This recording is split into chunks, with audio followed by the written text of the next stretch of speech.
Hello guys, നമ്മുടെ വീട്ടുവളപ്പിൽ കിട്ടുന്ന പച്ചമരുന്നുകൾ കൊണ്ട് ഹോം മെയ്ഡ് ആയിട്ടുള്ള ഒരു ഷാമ്പു ഉണ്ടാക്കി നോക്കിയാലോ.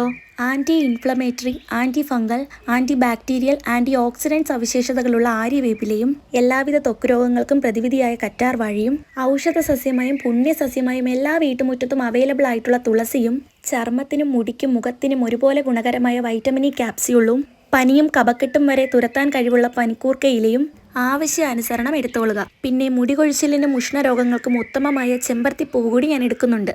ഇവയെല്ലാം കൂടെ മിക്സി ജാറിലിട്ട് നന്നായി പേസ്റ്റ് പരുവത്തിൽ അരച്ചെടുക്കുക. ശേഷം ഒരു അരിപ്പ ഉപയോഗിച്ച് നന്നായിട്ട് അരിച്ചെടുക്കുക.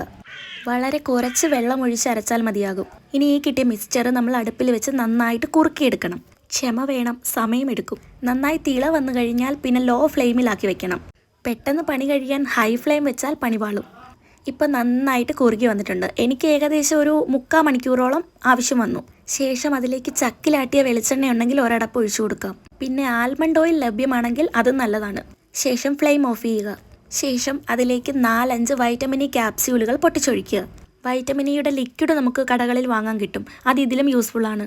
ഇനി നമുക്ക് വേണമെങ്കിൽ മാത്രം കടകളിൽ നിന്നൊക്കെ ലഭിക്കുന്ന സുഗന്ധങ്ങൾ ഉപയോഗിക്കാവുന്നതാണ്. ഞാനിവിടെ ഒരു ആയുർവേദ ഫ്രാഗ്രൻസ് ഉപയോഗിച്ചിട്ടുണ്ട്. ഇനി കെമിക്കൽ ഷോപ്പുകളിലൊക്കെ ലഭ്യമായിട്ടുള്ള ഏതെങ്കിലും നല്ല ബ്രാൻഡിലുള്ള ഷാംപൂ ബേസ് ഒഴിച്ചു കൊടുക്കുക. നമുക്ക് വീട്ടിൽ ഉപയോഗിക്കാനാണെങ്കിൽ വളരെ കുറച്ച് മാത്രം ഒഴിച്ചു കൊടുത്താൽ മതി. ഞാനിവിടെ കുറച്ചധികം എടുക്കുന്നുണ്ട്. ഞാനിവിടെ ഉപയോഗിച്ചിരിക്കുന്നത് നിക്രത്തിൻ്റെ ഓർഗാനിക് ഷാംപൂ ബേസ് ആണ്. ഇത്രയേ ഉള്ളൂ. തികച്ച നാച്ചുറൽ ആയിട്ടുള്ള ഓർഗാനിക് ഷാംപൂ റെഡി. എല്ലാവരും ട്രൈ ചെയ്ത് നോക്കൂ. അപ്പോൾ നല്ലൊരു വീഡിയോ ആയിട്ട് നാളെ കാണാം. ടാറ്റാ.